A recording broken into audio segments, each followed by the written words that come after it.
let me shoot the video. Yeah, let me shoot. Alright, get down.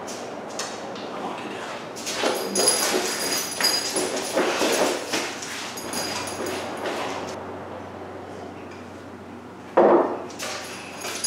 What's happening, YouTube? This is Brian916. Thanks for tuning in and welcome back to the channel.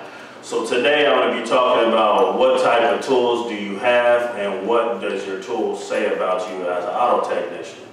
So believe it or not, your tools do say a lot about you as to what type of technician you are, maybe by your peers in the shop, or maybe customers who may see your workstation or the tools and equipment that you might be using. And it does say a lot for you as to the way your tools look and what type of tools you use. So your tools do say an awful lot about you as a technician. Are they just thrown all over the place, or do you put them back exactly where they go after you get done using them? Do you buy organizational items to be able to neatly line up your wrenches in order from maybe 22 to 8mm or what have you? Do you buy socket trays so that you can line up deeps and shallows and keep everything organized? That says a lot about you as an auto technician. Most people will make a snap judgment off of a person just at first glance. It's not the coolest thing to do, but people do that. And so if your tools are just thrown around everywhere and it's not organized, potential customers may, judge you as a novice mechanic or someone that they probably wouldn't want to take their vehicle to, versus someone whose tools are neatly organized and got their tools arranged in a certain way where it's easy to grab a tool, put a tool back, or it's easy to be able to identify what size socket you need at first glance. So people will make that type of judgment. So it's important as auto mechanics to keep our tools neat, organized, and clean. It's only a matter of time before you run into a situation like this. Only a matter of time before you do a job where almost every component in the engine is this dirty, okay? And you're basically gonna get this type of dirt on your hand, on your gloves, and where are you gonna transfer them to? You're gonna transfer them onto the handle of your impact gun. You're gonna transfer it onto your pry bar, screwdrivers, cushion grip, ratchets, and those tools are gonna get filthy. So do you take the time to go and clean off the comfort grip handle on your ratchet, get some type of degreaser or whatever your favorite product is to use these comfort grip handles? For example, also look at this pry bar here. I specifically cleaned one side off after doing a job recently and left one side dirty just to sort of illustrate my point here. So do you clean off all the oil or transmission fluid or wheel bearing grease or whatever type of grease or grime that gets on your tools? Do you clean them off, or do you leave them like this? So your tools do say a lot about you as a technician. So same thing about your tool cart. Do you periodically remove all the tools from your toolbox or your roll cart, wipe it out, clean it up, maybe take some compressed air, blow little crumbs and crud out, and put everything back in there nice and clean? Clean off the screwdriver handles when doing dirty jobs? These type of things like that does say a lot about you as also a technician. The type of tools that you have in your possession say a lot about you as an auto technician. Now, I don't mean particularly tool brands. We'll get into that in a second. I mean the actual type of tool that you have in your possession says a lot about you as an auto technician and what type of work you actually do. Do you have 12-point sockets, shallow and deep? Do you have inverted torque sockets? Do you have larger size axle nut sockets? Do you have a special type of spark plug sockets that's not your typical 5/8 spark plug socket?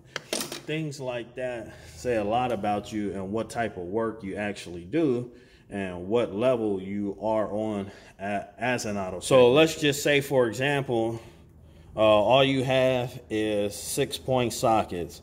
Let's say you have no 12-point sockets whatsoever. So what would that say about you as an auto technician? Well, that would say what type of work you generally do or what level you possibly could be on, because a lot of head bolts are 12-point. A lot of drive shafts are 12-point. Pressure plates. The list goes on. Connecting rod bearings, main bearing caps.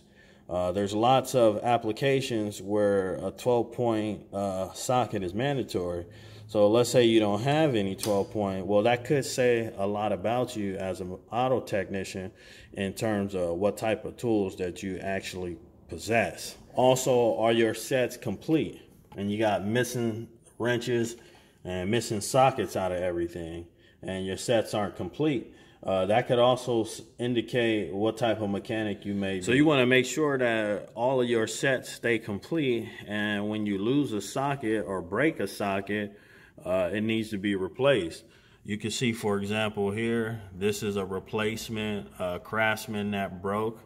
There's other replacement Williams sockets in here. Thought I lost, and so I bought a replacement 12 millimeter, and I ended up finding the socket, of course, but you always want to replace your sets and always make sure that you do have a complete set.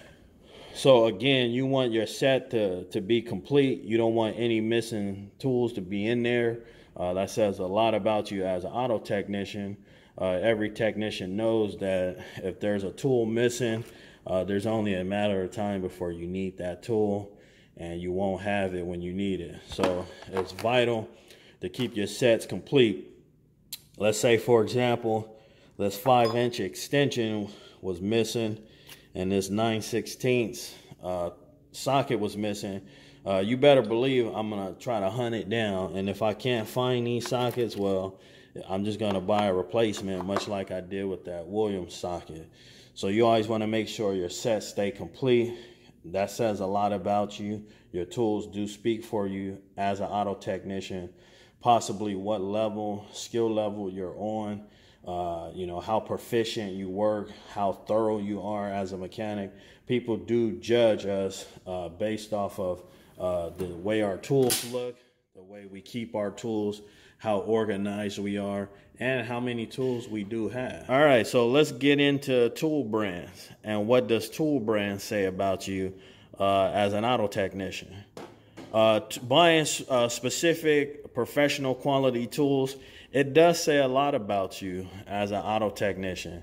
Now, it doesn't say what skill level you're on, or how much automotive knowledge you have, or how many years of experience you may have. But it does say at the very least that you are serious about what you do, and you do want to make sure that you do have adequate tools to get the job done. So at the very least, it does show your level of dedication to the craft. Do you need to buy these type of tools just to be seen by your peers or by customers as a professional?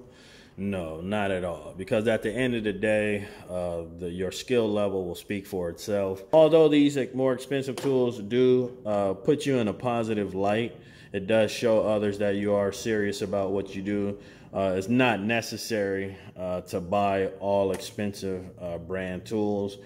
You will have to buy some expensive brand tools, though.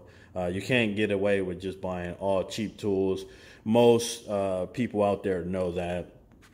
The more experienced guys that have been doing this longer know what you could buy cheaper and what you can't buy cheaper. With that being said, it's not necessary to buy all designer tools, if you will, or tools that have a really nice name attached to them. It's not necessarily to be able to perform your job well. Most experienced technicians know what they can and can't buy. Or as you go along, of course, every guy develops their preferences. I'm an Ingersoll guy. I really like Ingersoll battery powered tools. On this IQ series tools that they have, I really do like, as well as their pneumatic tools. So you do develop preferences. I happen to like Snap-on's spark plug sockets quite a bit, so I do buy Snap-on spark plug sockets. I do like their screwdrivers quite a bit. I do like their ratchets. So you will develop a certain liking for different tools, but it's not 100% necessary to buy all designer tools. At the same time, it also says a lot about you if all your tools are cheap as well. I do have a mixture of high quality tools, mid-grade tools, and cheap tools. So like I stated before, you sort of know what you can get away with when you've been doing this longer, and you can make those kind of calls. So last but not least, guys, on our topic of what your tools say about you as an auto technician, let's talk about renting tools and borrowing tools. So first up, we're going to talk about renting tools. If you are a professional auto technician and you do this for a living, really renting a tool is a waste of time. I know a lot of auto parts stores will let you rent the tool for free. You basically buy the tool and then you return the tool and they give you a full refund.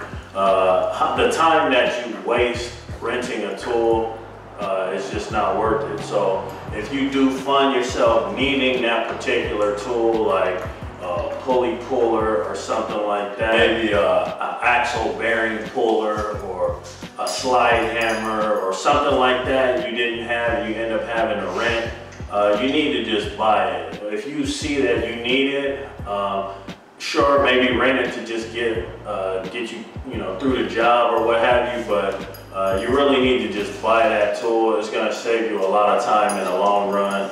And everybody who does this for a living know that time and money is one and the same as an auto mechanic.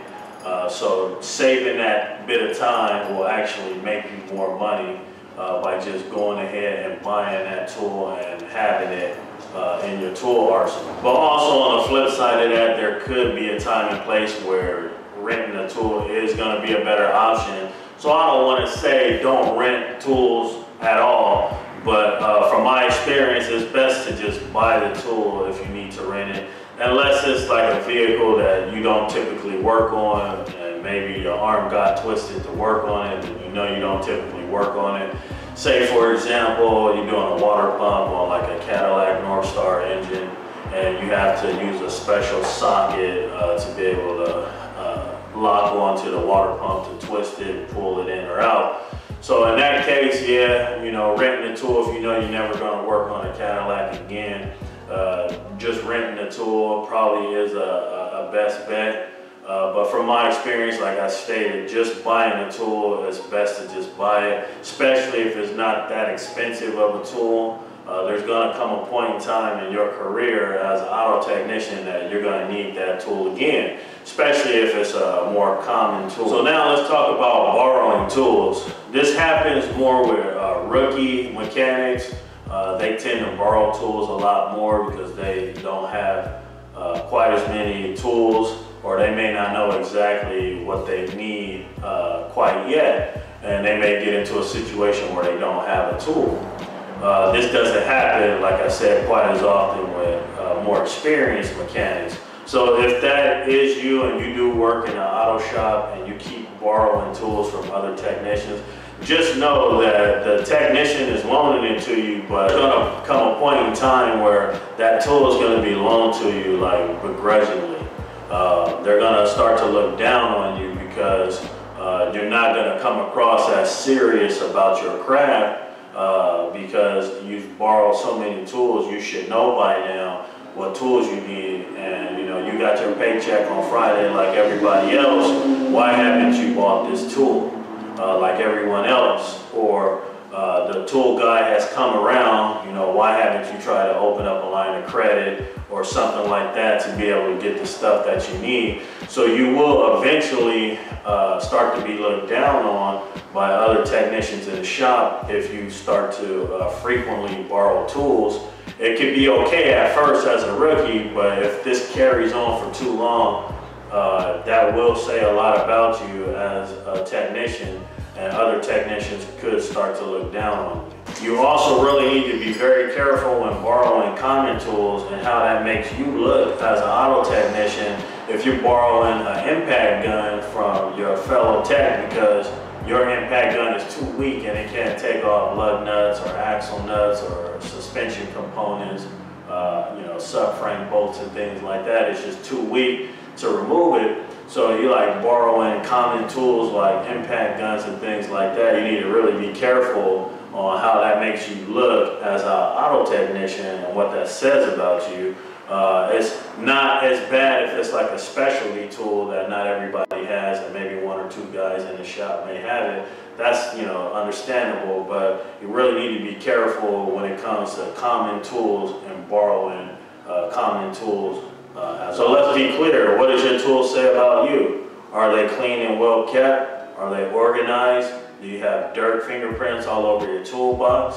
Do you clean your tools off and put them away nice and neat after you get done with a job? You keep your workstation clean? Do you have enough tools to be able to do your job well? Do you have good enough quality tools to be able to do your job well? Are you borrowing tools from technicians all the time? You find yourself having to rent a tool every time you do a job? So what do your tools say about you? Thanks for watching, guys. This is Brian 916. See you on the next one.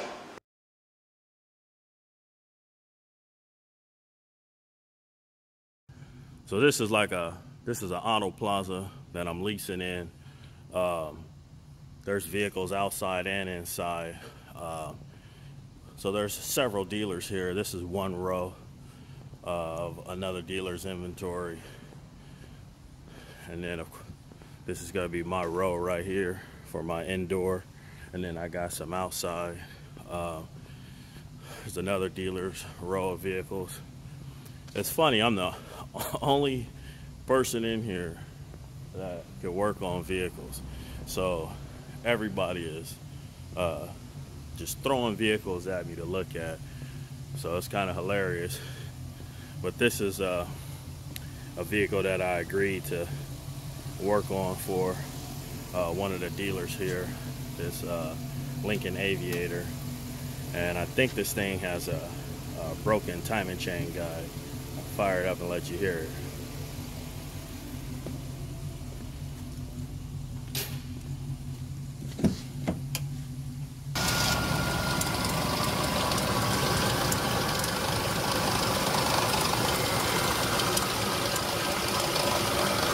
Said I agreed to take a look at this one for him. Not going to be looking at too many of them for him, but sort of a little trade deal we worked out, if you will. So I'm going to pull the cover off of this thing, and I believe there's a broken timing chain guide. So I'm going to pull the cover off and see what's going on. And I'm working here in this sort of a neutral work area for auto dealers here could use, even though no one really uses it, because no one here is an auto mechanic. They all have mobile mechanics that come out and work on vehicles for them. So I'm like the only one in here. This should be interesting. I'm already getting bombarded with requests, and I haven't even opened my doors yet. So anyway, I'm gonna pull this cover off, see what's going on. Got this thing draining out, get all the coolant out. I'm so glad it's raining. It may clear up all that smoke. The air quality's been so poor. In fact, I got some footage. Check this out. You could barely even see the buildings downtown. I mean, that's how bad the smoke is. It's terrible. Like, you really should be wearing a face mask right now from all these wildfires.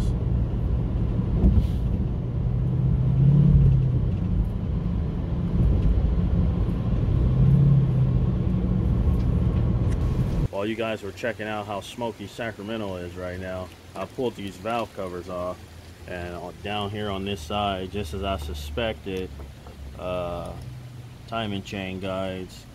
If you look, you can actually see the tensioner poked right through the guide, and it's basically the chain is riding on the tensioner piston. So anyway, so yep, we can go ahead and pull the rest of this cover off and order up a timing chain kit for this and get this car fixed up. Well, the cover's off. You can see there's a little more damage than I anticipated. Of course, this is a used car dealer, so they always want repairs done as cheap as possible, which I understand. You don't want it to cut into profit, but you also want to sell somebody a decent car too. And the auto mechanic in me won't allow me to just replace the guides and the tensioner. We got to get a whole nother timing set.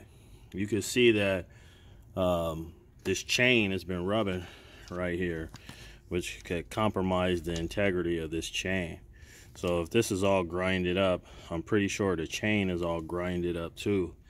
And so we definitely need to get another chain. I'm getting a whole nother chain kit, tensioners, the whole nine. And we may even have to drop the oil pan to fish whatever fell out in there. As you guys heard, it still runs, so you know, there's no issue there. So if we get the guides on there and get all these chunks out of the oil pan, we should be good to go. I think what I'm gonna do is stick my inspection camera in there after I get all these big pieces out, and just look around in there with a camera and see if there's anything else in there. I see there's a little bit on this side, a little piece of the guide on this side as well. Hopefully it's just two big chunks. I'm assuming it is, but like I said, I'm gonna stick my camera in there. If there's big chunks in there, we're just gonna have to drop the oil pan, and our trade deal, what we traded for, my side of the bargain just went up. So again, I'll leave this into the owner's hand what he wants to do, but I'm not rigging it any kind of way, and it needs a whole new chain kit, chain, tensioners, sprockets, everything. So that's what I'm recommending. Also dropping the oil pan, cleaning the pan out, and fishing out all that stuff. Like I said, hopefully there's just big chunks in there and I can just pick them out and don't have to drop the pan to get little small pieces in there, but I doubt it. I'm pretty sure there's a lot of small pieces in there as well. Anyway, guys, this is Brian 916. Thanks for tuning in. See you guys on the next one.